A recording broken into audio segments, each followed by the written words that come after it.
The moon of Xylos gleamed emerald and azure in the night sky, a vibrant jewel suspended above an alien world that Kalen could no longer reach. 6 months had passed since his research vessel had crashed through the dense atmosphere, leaving him marooned on this wild, untamed satellite. As Earth's leading xenobotanist, he should have been thrilled by the endless bounty of undocumented flora surrounding him. In many ways, he was, but survival had a way of dampening scientific enthusiasm. Kalen adjusted his makeshift shelter nestled between the massive, iridescent fungi that dominated the eastern ridge of the valley. From his vantage point, he could observe the Xylos natives without being spotted. They were humanoid, but distinctly alien, tall, lithe beings with skin that shifted colors slightly to match their surroundings, eyes large and reflective like polished obsidian. Their civilization appeared primitive at first glance, with structures woven from living plants and simple hand tools. But Kalen had witnessed enough to suspect their connection to this moon ran deeper than technology. He had cataloged their hunting patterns, their reverence for certain apex predators, the complex social hierarchies. The tribe avoided his crash site and the surrounding area. Whether out of fear or respect, he couldn't determine. This mutual avoidance had served him well until now. Thunder rolled across the valley as electrical storms gathered on the horizon. These weren't like Earth storms. The lightning here was alive, almost sentient, probing the landscape like curious fingers. Kalen packed his essentials quickly. He had discovered a network of caves that would provide shelter during the worst of the tempest. The rain began just as he reached the cave entrance, falling in heavy sheets that seemed to glow faintly upon impact. The electrical discharge intensified, forcing him deeper into the unexplored cavern. His portable light cast eerie shadows against walls embedded with bioluminescent crystals that responded to his presence, brightening as he passed. That's when he heard it, a faint, distressed chirping coming from a crevice near the cave floor. Something small was trapped there, its soft cries nearly drowned by the storm's fury. Reason told him to leave it be. On Xylos, even the smallest creatures could harbor defenses deadlier than Earth's most venomous snakes. But something in the creature's cries resonated with him, pulling at some deeply buried instinct. Cautiously, he approached, directing his light into the narrow fissure. Two tiny eyes reflected back, gleaming like molten silver. The creature was small, no larger than a kitten, with a reptilian body covered in scales that shifted between midnight blue and deep purple. One of its delicate, membranous wings was pinned beneath fallen rock, and a thin trail of luminescent fluid, blood perhaps, pooled beneath it. "Easy there," Kalen whispered, reaching slowly toward the trapped animal. It hissed weakly but didn't attempt to flee or attack. With careful movements, he freed the creature, cradling it in his gloved hands. Its body was surprisingly warm, vibrating with an energy he couldn't explain. As the lightning outside intensified, the creature's scales flickered with corresponding pulses of bioluminescence. "I'll call you Flicker," he said softly, feeling an inexplicable connection form as the creature's silver eyes met his. "Let's get you fixed up." Over the following weeks, Kalen nursed the small reptile back to health. Its recovery was remarkable, almost alarming. Wounds that should have taken months to heal closed within days. Its growth rate defied all biological understanding. Within 3 weeks, Flicker had tripled in size, developing more complex defense mechanisms. Scales that could perfectly mimic surroundings, the ability to emit ultrasonic pulses, and most surprisingly, weak bioelectric fields that could temporarily disrupt nearby electronics. Kalen kept detailed records of Flicker's development, fascinated and increasingly concerned. He knew he should maintain scientific detachment, but their connection deepened daily. The creature seemed to understand him, anticipating his needs, bringing him unfamiliar fruits that proved to be nutritious. At night, Flicker would curl against him, a comforting warmth against the alien chill. From a discreet distance, Kalen observed the Xylos performing elaborate rituals beneath the full rise of the gas giant that their moon orbited. They painted their bodies with luminescent dyes and danced in formations that seemed to mirror constellations. He noted their apparent veneration of the larger predators, particularly the massive, six-limbed hunters that stalked the higher elevations. These observations only reinforced his decision to keep Flicker hidden.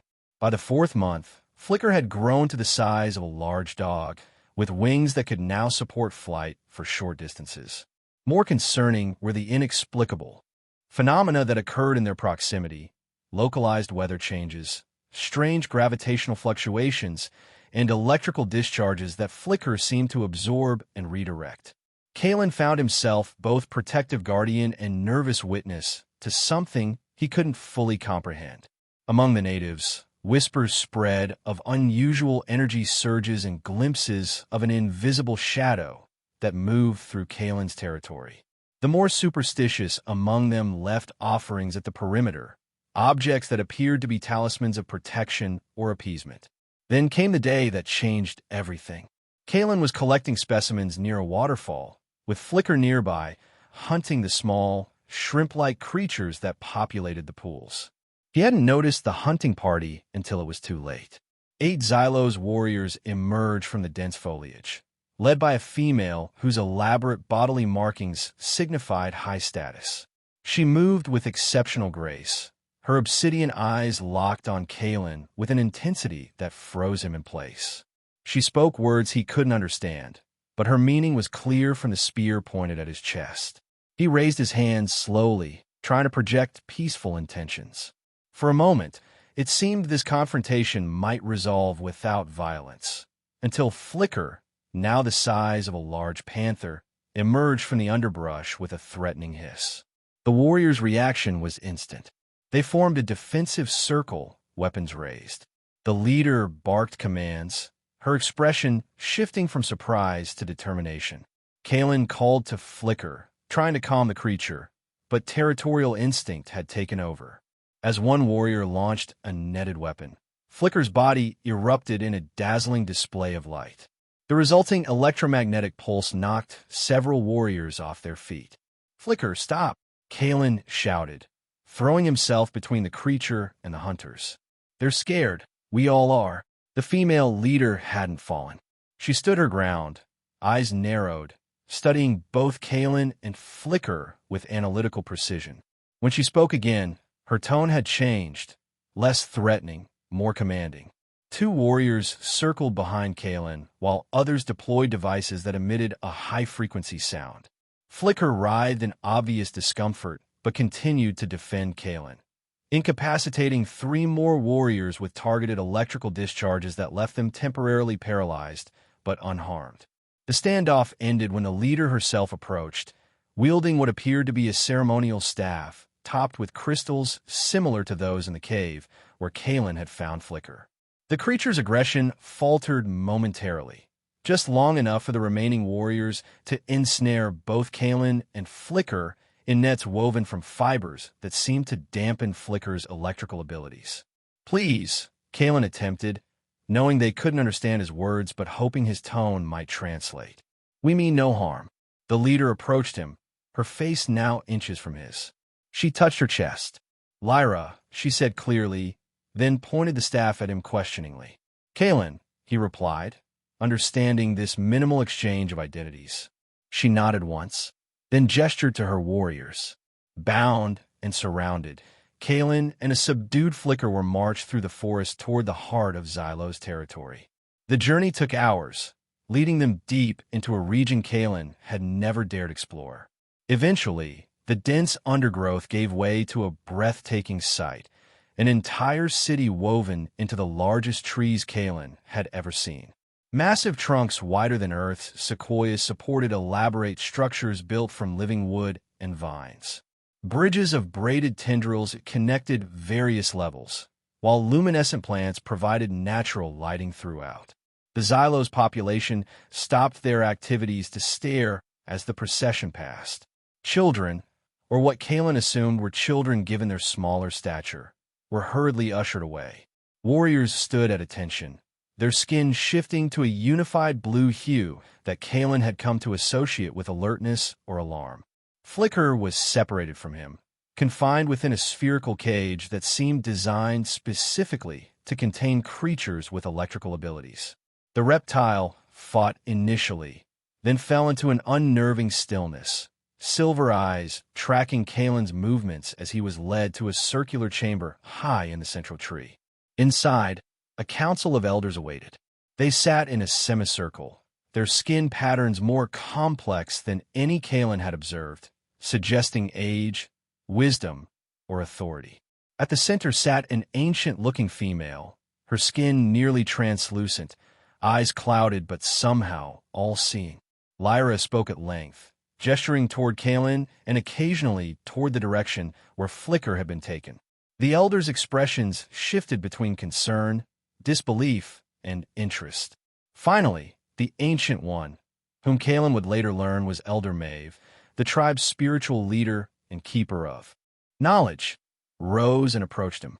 Her examination was thorough and unsettling. She circled him 3 times, occasionally touching his face, arms, or chest with fingers that seemed to vibrate with energy. She smelled his skin, examined his eyes, and finally placed both hands on his chest directly over his heart. The sensation was electric, as though she could somehow see into him.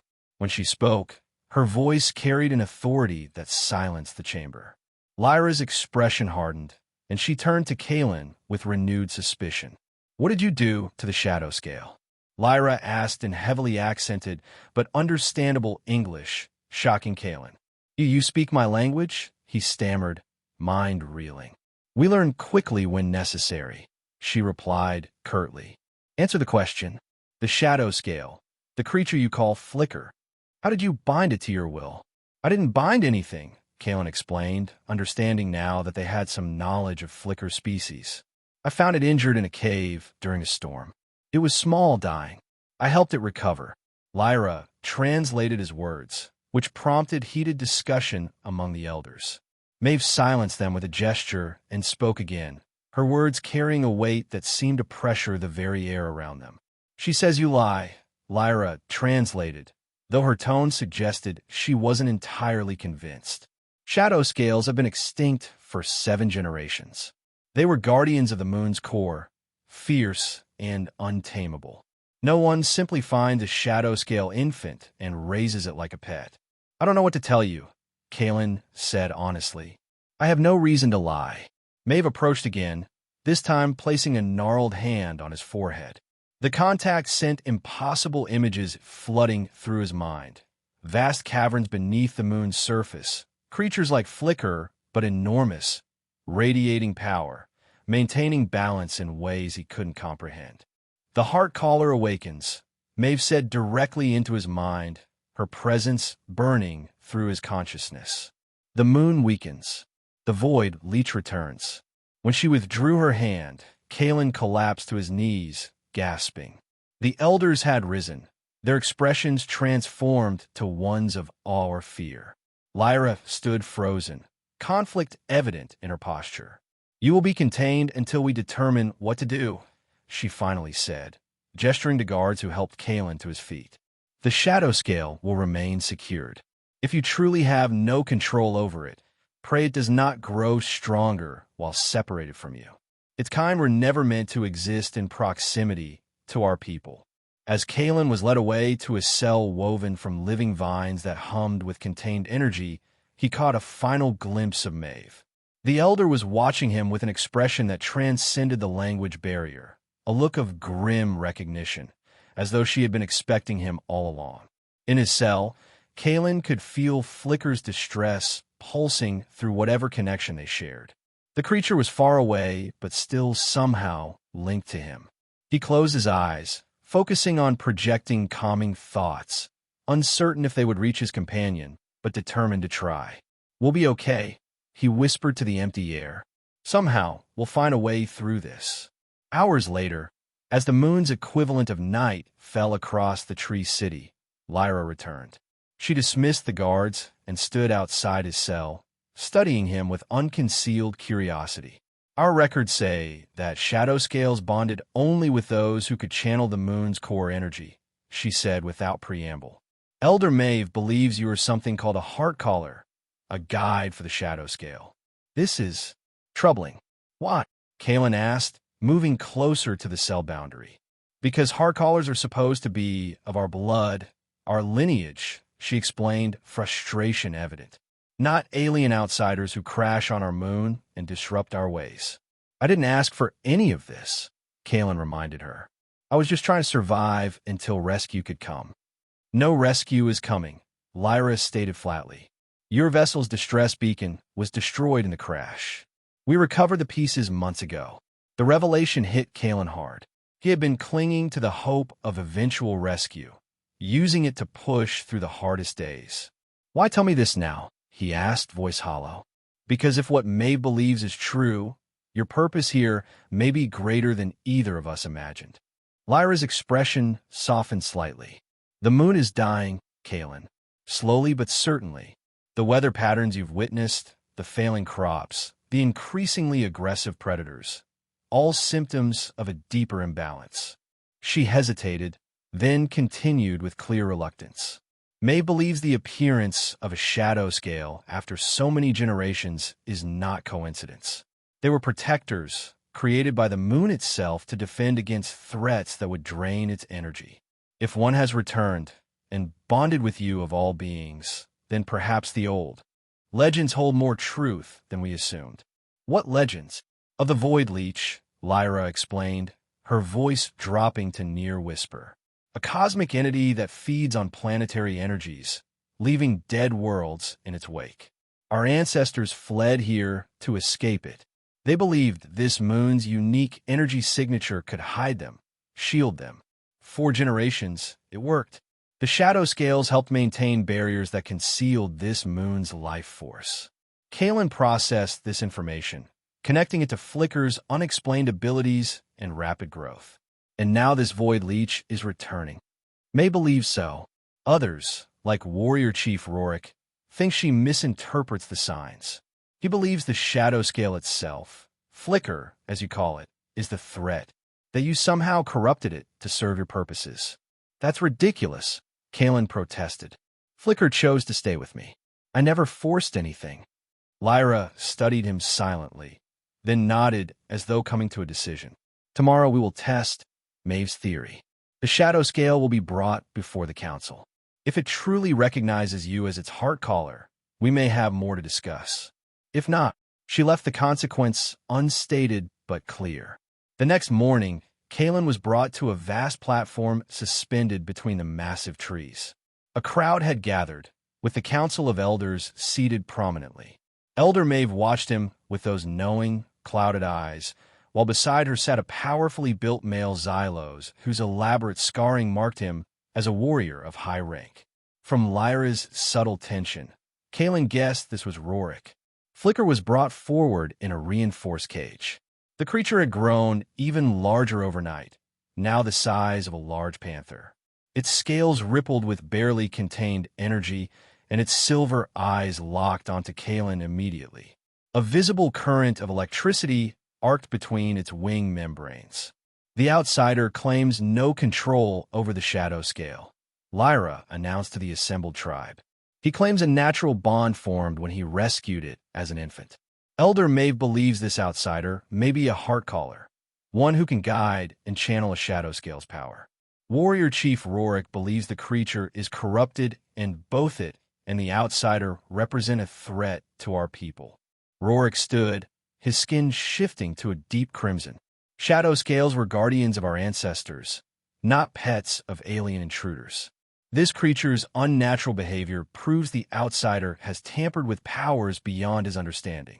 For the safety of all, both should be eliminated before they bring greater calamity. Murmurs of agreement rippled through the crowd. Kalen felt cold fear settling in his stomach. I propose a test, Lyra continued, silencing the crowd. If the outsider can calm the shadow scale without restraints, it would suggest a true heart-caller bond. If not, she glanced at Kalen meaningfully. Elder Maeve nodded her approval, though Rorik's expression darkened with displeasure.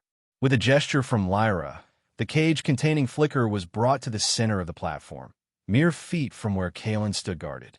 If you truly share a bond, Lyra told him quietly. Now is the time to prove it. The cage door was opened, and Flicker erupted from captivity in a blur of scales and electricity. The crowd recoiled in fear, and the guards raised their weapons. But instead of attacking, Flicker circled Kalen at high speed, creating a perimeter of crackling energy.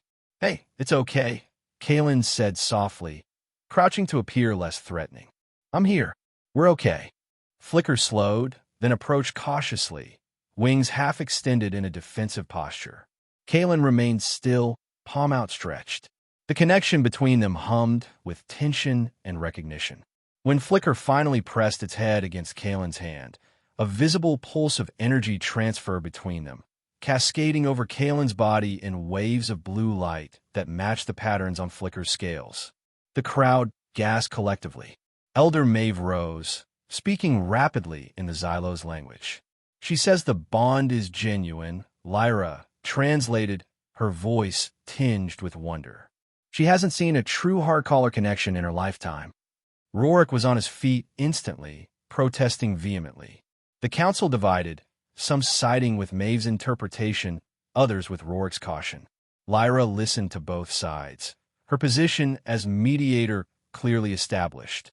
Finally, she silenced the debate with a commanding gesture. "The evidence suggests truth in what both Maeve and Rorik claim.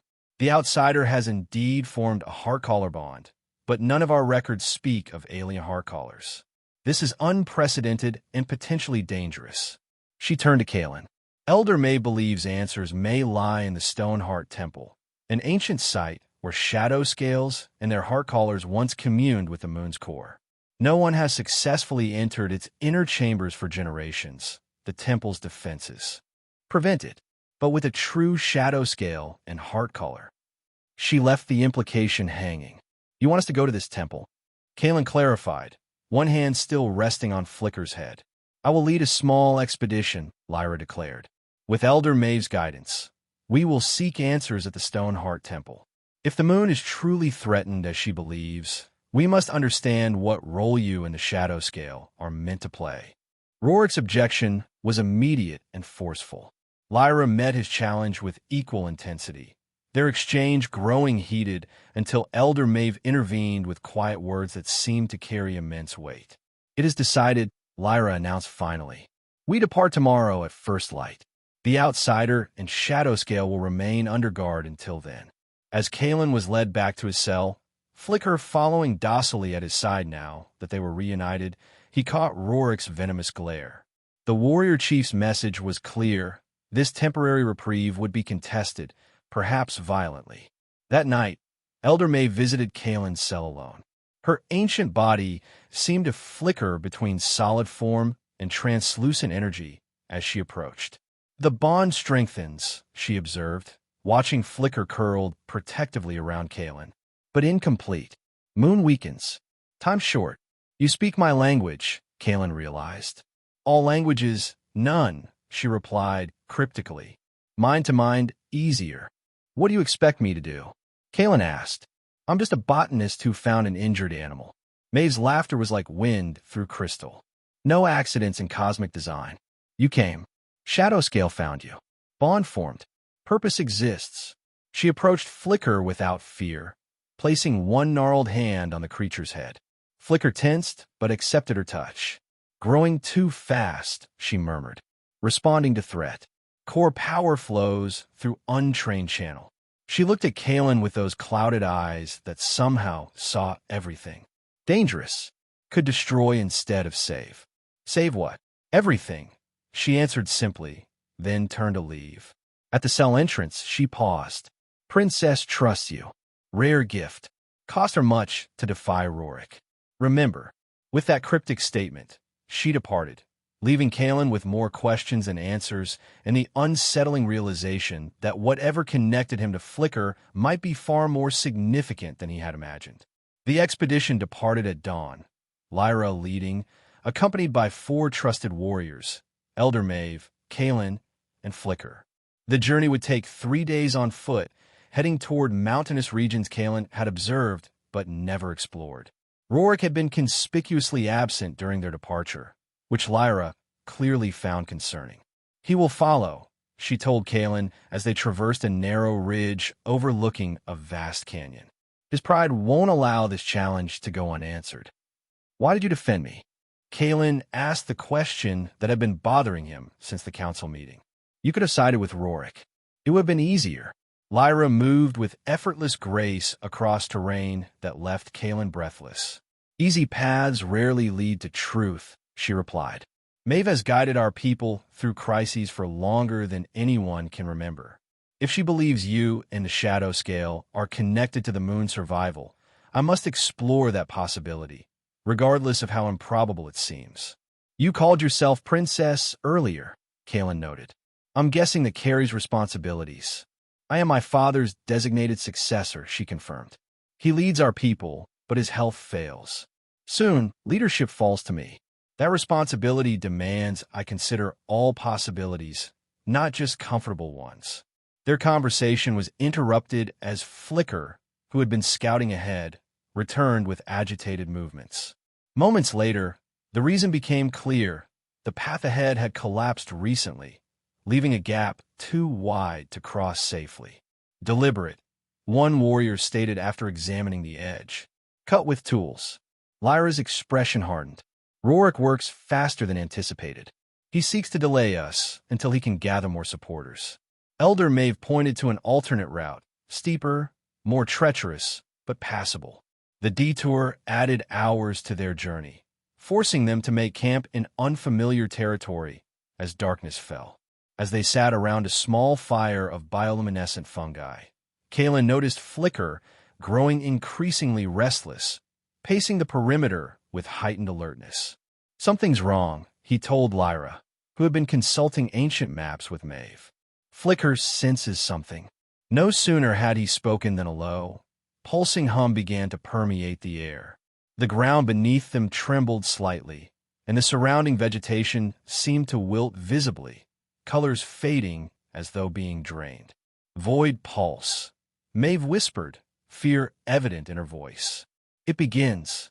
The warriors formed a protective circle, weapons ready, but the threat wasn't something they could fight physically. The draining sensation intensified, and Kalen felt weakness spreading through his limbs. Beside him, Flicker grew agitated, scales flashing with increasing brightness. "It's responding to the energy drain," Kalen realized, "like it's trying to counter it." Lyra moved closer to Kalen, her own strength seemingly less affected. "The Shadow Scale draws power from you, the heart-caller connection, but untrained, unrefined. Dangerous. Tell me what to do," Kalen urged. Maeve approached, her ancient form now almost translucent in the strange light. She placed one hand on Kalen's chest and another on Flicker's head, creating a connection. Through this link, rudimentary knowledge flowed, concepts rather than words, instincts rather than instructions. Kalen understood he needed to consciously channel his own life force through Flicker, creating a focused countermeasure to the draining pulse. Without training, it was like trying to direct a river with his bare hands, but desperation drove him forward. He concentrated, visualizing energy flowing from his core through an invisible tether connecting him to Flicker. The creature responded immediately, its body illuminating with intense light. A shock wave of energy burst outward, temporarily pushing back the draining effect. "It worked," Kalen exclaimed, though the effort left him trembling with exhaustion. "Temporarily," Lyra cautioned, supporting him as his knees buckled. "And at great cost to you. This is why proper training at the temple is crucial. Without it, each defense drains you more than necessary." They continued their journey at first light, moving with increased urgency. Twice more they encountered sabotage paths, and once they had to hide from a larger group of warriors that Lyra identified as Rorik's followers. The void pulses returned at irregular intervals, each time requiring Kalen to channel energy through Flicker, each time leaving him weaker. By the third day, the Stoneheart Temple came into view, an ancient structure carved directly into a mountainside, its entrance framed by massive crystalline formations that seemed to pulse with inner light. The architecture was unlike anything in the Tree City, suggesting it predated the current Xylos civilization. Our ancestors did not build this, Lyra confirmed when Kalen commented on the difference. It was ancient when they arrived. The original shadow scales guided them to it. As they approached the immense entrance, energy patterns in the crystal doorway shifted in response to Flicker's presence. Glyphs illuminated sequentially along the frame, reacting to the creature's proximity. It recognizes the shadow scale, Maeve observed with reverence. The massive doors, which had reportedly remained sealed for generations, began to part with a sound like distant thunder. Beyond lay darkness and mysteries untouched for centuries. "We must hurry," Lyra urged, noting storm clouds gathering unnaturally fast overhead. "Rorik will have felt the temple awakening. He will come with force."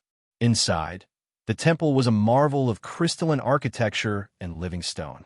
Bioluminescent pathways activated as they walked, responding to both Flicker's presence and, surprisingly, to Kalen's. The main chamber branched into multiple corridors, each marked with different glyphs. "The path is determined by the trial," Maeve explained, studying the markings. Each heart caller and a shadow scale faced challenges unique to their bond. Before they could choose a direction, the decision was made for them. A pulse of energy swept through the chamber, stronger than any they had felt before. Kalen collapsed to his knees, the draining sensation almost unbearable. Flicker roared in distress, its body flickering between visibility and a shadow-like state. Energy patterns in the floor activated, creating a pathway leading to the leftmost corridor. The message was clear. This was their designated trial.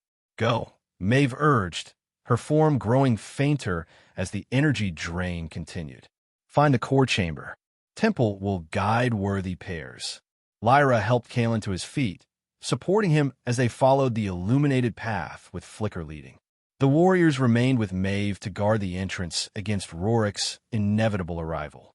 The corridor twisted downward, deeper into the mountain. At certain junctions, energy fields blocked their path, dissipating only when Flicker and Kalen worked in tandem. Kalen directing energy through their bond, Flicker focusing it to match the field's frequency. "The temple tests your connection," Lyra observed as they passed the third such barrier. "Each success strengthens your bond." Kalen could feel the truth in her words. Each challenge they overcome made the connection with Flicker clearer, more controllable.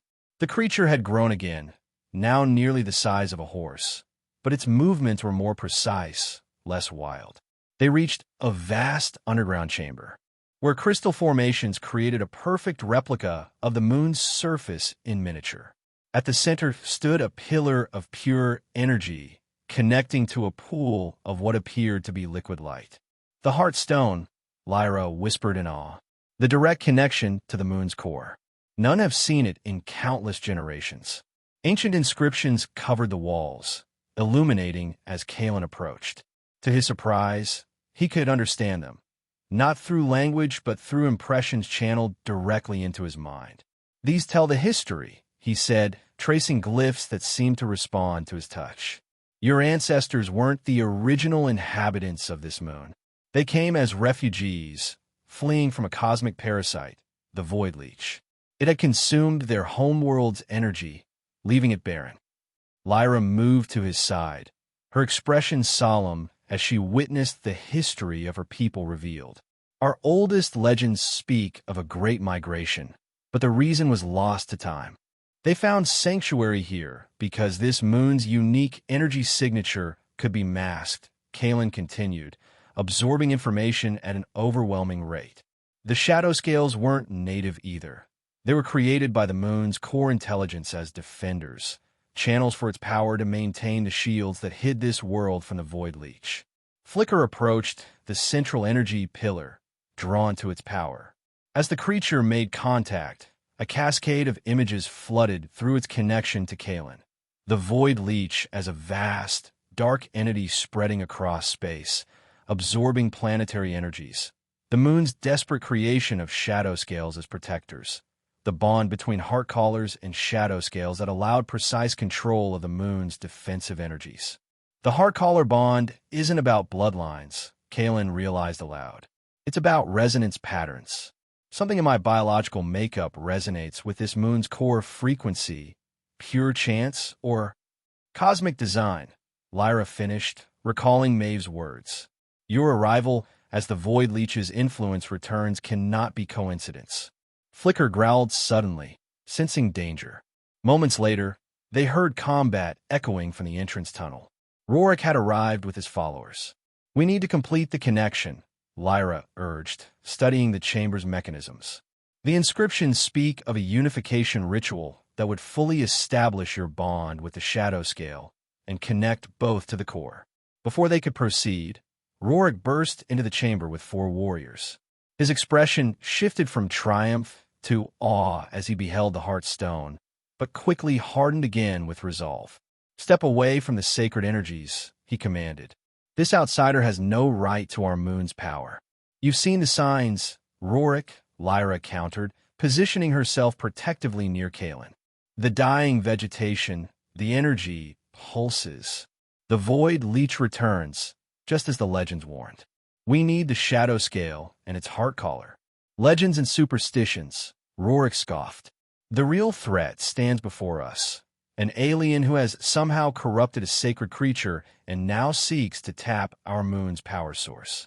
He signaled his warriors to advance, but Flicker moved to intercept, body crackling with barely contained energy.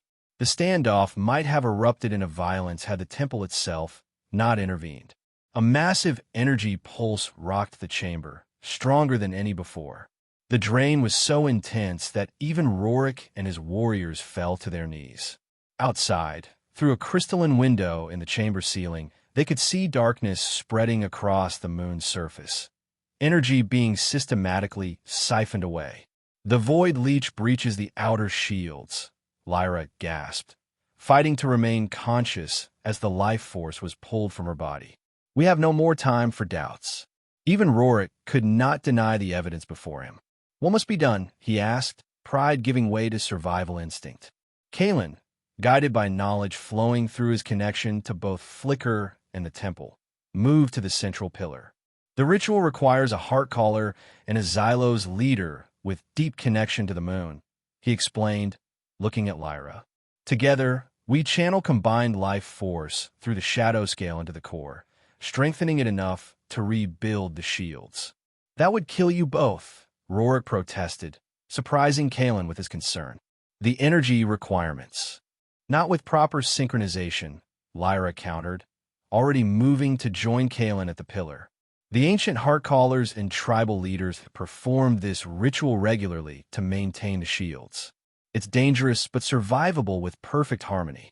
Rorik looked between them, conflict evident in his expression. Finally, he nodded. I will defend the chamber entrance with my warriors. By time, as Rorik moved to secure the perimeter, Kalen and Lyra positioned themselves on opposite sides of the energy pillar, with Flicker completing the triangle. The creature had grown calm, instinctively understanding its role. The connection must be complete, Lyra said, extending her hands toward Kalen across the energy flow. Our life forces must synchronize perfectly before channeling through Flicker. The unification ritual began as their hands met within the energy stream. The sensation was unlike anything Kalen had experienced. A merging of consciousness, memories and sensations flowing between them. He felt Lyra's lifetime of training, her deep connection to the moon's rhythms, her fears and hopes for her people. In turn, she experienced his scientific curiosity, his lonely months of survival, his growing bond with Flicker. As their energies synchronized, Flicker entered the connection, creating a 3-way conduit. The creature's consciousness was alien, yet familiar, primal but focused, driven by instinct yet capable of complex understanding. Together, they formed a complete circuit, channeling combined energy into the moon's weakened core. Outside the chamber, Rorik and his warriors fought against shadowy tendrils that probed the temple's defenses, direct manifestations of the Void Leech's influence. Inside, the unified energy of human, xylos, and shadow scale poured into the core, strengthening its resistance. The battle seemed impossible at first. The Void Leech's power was vast, ancient, and hungry. But with each moment of perfect synchronization, the moon's defenses grew stronger. Flicker's body expanded, absorbing and redirecting impossible amounts of energy, growing to its full potential as a true guardian of the Heartstone. In a final, desperate push, Kalen, Lyra, and Flicker channeled everything they had into one massive surge.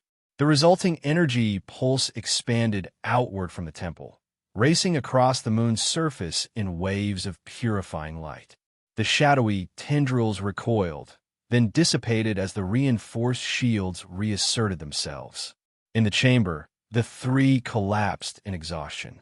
Flicker, now truly massive, the size of the legendary guardians depicted in the temple's carvings, curled protectively around both Kalen and Lyra, its scales pulsing with residual energy.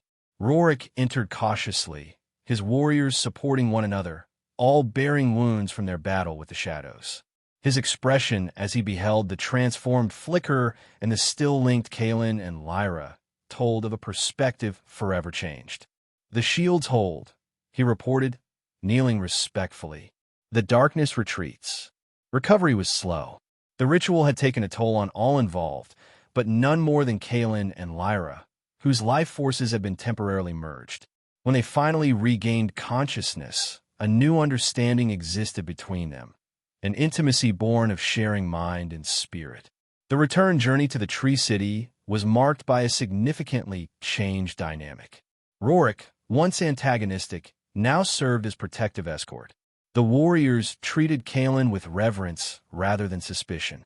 Flicker, though now impossibly large, moved with graceful precision, completely in harmony with Kalen's thoughts and intentions. In the Tree City, they were greeted as heroes. Elder Maeve, who had pushed her ancient body to its limits, maintaining minimal defenses during their absence, smiled knowingly at the changed relationship between Kalen and Lyra. "Bond transcends species," she observed. "As it should." The tribal council convened to hear their report and determine the path forward. The Void Leech had been repelled, but not destroyed. It would return, perhaps in months, perhaps in years, drawn to the moon's unique energy signature. "We must prepare," Lyra told her people. "Strengthen the shields, train new defenders, rediscover the old ways that protected our ancestors." When she turned to Kalen, her question was implicit but clear. Would he stay? For Kalen, the decision was surprisingly simple. Earth was a distant memory, unreachable with current technology. Here, he had found purpose beyond cataloging plants. Here, he had formed connections with Flicker, with Lyra, with the living moon itself, that gave his life meaning. "The Heartcaller remains," he announced formally to the council. "If you'll have me." The resulting celebration lasted for days, as the Xylos integrated this unprecedented development into their understanding of the world. An outsider as Heartcaller bonded to both the last shadow scale and their future leader. It rewrote their conception of cosmic design. In the seasons that followed, Kalen and Lyra worked to integrate their knowledge, his scientific understanding with her cultural wisdom. Together with Flicker, now recognized as the guardian of the moon, they strengthened the ancient defenses in preparation for the Void Leech's inevitable return. Kalen taught the Xylos about Earth's technologies that might help protect their world, while they taught him deeper connection to the moon's natural systems. Their bond, forged in crisis and sealed in the unification ritual, grew into something neither could have imagined when they first met as captive and captor. What began as Princess Lyra having no choice but to trust the outsider who raised a tiny creature into a terrifying predator evolved into a partnership that transcended both their species and transformed the future of an entire world. As the gas giant rose over the horizon one evening, bathing the Tree City in amber light, Kalen stood with Lyra at the highest platform. Flicker's massive form curled around the trunk below them, vigilant and content. "Do you ever regret it?" Lyra asked. "Staying? Becoming part of this fight?" Kalen considered the question, remembering his solitary existence before finding Flicker, before meeting Lyra. I was lost before, he answered honestly. Cataloging plants, waiting for rescue, existing rather than living. Now I have purpose. Connection. He took her hand, feeling the now familiar resonance between them. I'm exactly where I'm meant to be. Above them, stars glittered in patterns unfamiliar to Earth astronomers. Among them, somewhere lurked the Void Leech. But they would be ready when it returned. The Heartcaller, the Princess, and the Guardian they had raised together from a tiny, injured creature into the moon's most formidable defender, united against whatever the cosmos might send their way.